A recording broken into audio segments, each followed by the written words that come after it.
में श्री गौतम नाग मंदिर में उनके जन्म उत्सव के मौके पर एक खसूसी तकरीब का एहतमाम हुआ। तकरीब में कश्मीरी पंडितों की एक खासी तादाद ने शिरकत की और इस मौके पर मुल्क बिलखसूस कश्मीर में क़याम अमन और खुशहाली के लिए खास प्रार्थना की गई। इस मौके पर म्युनिसिपल काउंसिल अनंतनाग के सदर हिलाल अहमद शाह के अलावा दीगर मुतल्लिकीन ने भी मंदिर पर हाजिरी दी और कश्मीरी पंडितों को इस मुकद्दस मौके पर मुबारकबाद पेश की। तकरीब के दौरान हवन और यज्ञ का भी एहतमाम हुआ। बहुत बड़ा मंदिर है, गौतम नाग के नाम से जाना जाता है। तो आज गौतम ऋषि जी का जो है जन्म दिवस, जन्म उत्सव जो है मनाया जा रहा है। यहाँ पर जो है हवन यज्ञ इत्यादि होता है और सभी जो है आसपास के गांव के लोग यहाँ पर आए हुए हैं और आशीर्वाद प्राप्त कर रहे हैं और यहाँ पर यज्ञ अनुष्ठान इत्यादि जो है हो रहा है। तो सभी भक्तजन पूजा अर्चना कर रहे हैं। यहाँ पे बैरागी अखाड़े पे बढ़िया सा सुविधाएँ हुई, भोजन हवन, और यहाँ पर आज के दिन गौतम ऋषि का जन्म हुआ था, वो यहीं पर बैठे तपस्या किया, तब से यहाँ पर गौतम ऋषि का आश्रम बनाया गया और बहुत बढ़िया रहा। सब लोगों से मिलनसार, सब लोग हिंदू मुस्लिम सब लोग आते हैं, सबका सहयोग रहता है। कल मनाए जाने वाले आलमी यौम सयाहत के पेश नजर महकमा सयाहत ने दीगर टूरिज्म स्टेक होल्डर्स के साथ मिलकर कश्मीर भर में तकरीबात का सिलसिला जो है वो शुरू कर दिया है। आज TRC श्रीनगर में एक बेदारी कॉन्फ्रेंस का इनकाद किया गया जिसमें तलबा के साथ सयाहत के खिलाड़ियों ने भी शिरकत की और इसका मकसद कश्मीर में ग्रीन टूरिज्म जोन फराहम करना है। यहाँ पर आज TRC में वर्ल्ड टूरिज्म डे सेलिब्रेट कर रहे हैं। बेसिकली वर्ल्ड टूरिज्म डे 27 सितंबर को होता है, but we are having a series of events starting from today. एक हमारा यहाँ पर सेमिनार है on the theme of world tourism day, that is tourism and green investments. So इस बार हमने यहाँ पर स्टूडेंट्स को, ट्रैवल इंडस्ट्री के स्टेक होल्डर्स को, होटेलियर्स को, एनवायरमेंटलिस्ट को बुलाया है। And focus will be on how we can create a green movement in tourism and क्या investments हो सकती हैं, whether it is homestays, whether it is hotels, whether it is transport, how they can move to a cleaner and greener energy in their businesses. So basically हमारा focus आज उस पर रहेगा।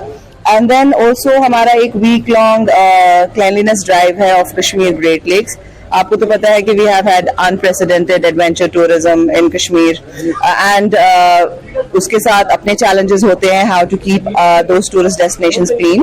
So हमने यहाँ पर एक week long cleanliness drive का भी एक आज से ही start हो रही है जो किया है start, and in addition to that we'll have cleanliness and awareness programs and sensitization programs for all tourism stakeholders across all our tourist destinations.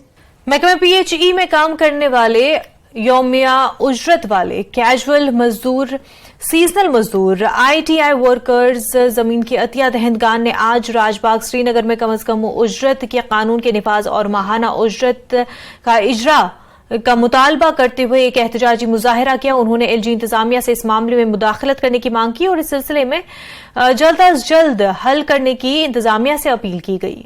सारे daily wagers, casual labours, ITI workers, land owner, seasonal labours जो महकमा PHE में काम कर रहे हैं एहतिजाज कर रहे हैं और इस एहतिजाज का कोई और मकसद नहीं है। हम मुतालबा कर रहे हैं जो हमने मेहनत की है, जो हमने मजदूरी की है एक महीने के बाद हमारा हक बनता है तनख्वाह। सरकार पहले बड़ी देर से तनख्वाह रिलीज करती थी, अब तो ये नौबत आ गई है कि अब सरकार ने तनख्वाह भी बंद कर दिया है। पिछले 2 महीने से हमारे आरजी मुलाजमीन तनख्वाह से महरूम है, वो बेचारे फाका कशी के शिकार है, एक पाई के लिए तरस रहे हैं। एक मामला ये, और दूसरा मामला ये कि आए रोज नए नए अहकाम सादिर किए जाते हैं, नए नए ऑर्डर सामने आ जाते हैं। कोई ये कह रहा है कि 2010 के बाद निकाला जाएगा, कोई फैक्ट फाइंडिंग कमेटी के नाम से कमेटियां तश्कील दी जा रही है। उन सब से हमारी गुजारिश है, LG मनोज साहब से हमारी गुजारिश है, अरुण कुमार मेहता साहब जो चीफ सेक्रेटरी है यहाँ के, उनसे हमारी गुजारिश है कि इससे पहले जो सरकारें यहाँ पे रही है, जो मखलूक सरकारें यहाँ पे थी, जो साहिब का हुकूमतें यहाँ पे थी, उन्होंने कमीशन बनाए, उन्होंने कमेटियां बनाई, उन कमेटियों ने रिपोर्ट पेश किए, उन रिपोर्ट से इस मामले को इंसानी समाजी मामला करार दिया। अगर आपको वज़ीर आज़म साहब का एहतराम है तो उनके किए गए वादे को अमली जामा पहनाए। जो डेली वेजर्स, कैजुअल लेबर्स और दीगर टेम्प्रेरी एम्प्लॉयज़ हैं उनकी तनख्वाहें 2 महीने से वागुज़ार नहीं हो रही है और सरकार ने जो आए दिन नए अहकाम जारी करते हैं, मैं पूछना चाहता हूं कि आज तक जितनी कमेटियां बनी, जिन्होंने एंडोर्स किया इनके एम्प्लॉयमेंट को, जिन्होंने रिकमेंडेशन दी मिनिमम वेजेस एक्ट को, जिन्होंने रिकमेंडेशन रेगुलराइजेशन को, आज किस बुनियाद पे ये नए कानून निकाल रहे हैं? उन कमेटियों को फिर उनके साथ क्या करेंगे? उनमें भी यही ब्यूरोक्रेट्स थे, उनमें उस वक्त के जो मिनिस्टर लोग थे। जब यहाँ पे SRO 520 जो निकला, वो भी एक गवर्नमेंट ने निकाला, वो गवर्नमेंट सो के इलेक्टेड गवर्नमेंट थी, वो पार्लियामेंट यहाँ की सुप्रीम पार्लियामेंट थी, उसमें बीजेपी थी, PDP थी। जब उन्होंने एंडोर्स किया कि इनको रेगुलराइज करना है, इनके लिए कोई स्कीम निकालनी है, आज किस तरीके से नए नए ऑर्डर निकालते हैं? पुलवामा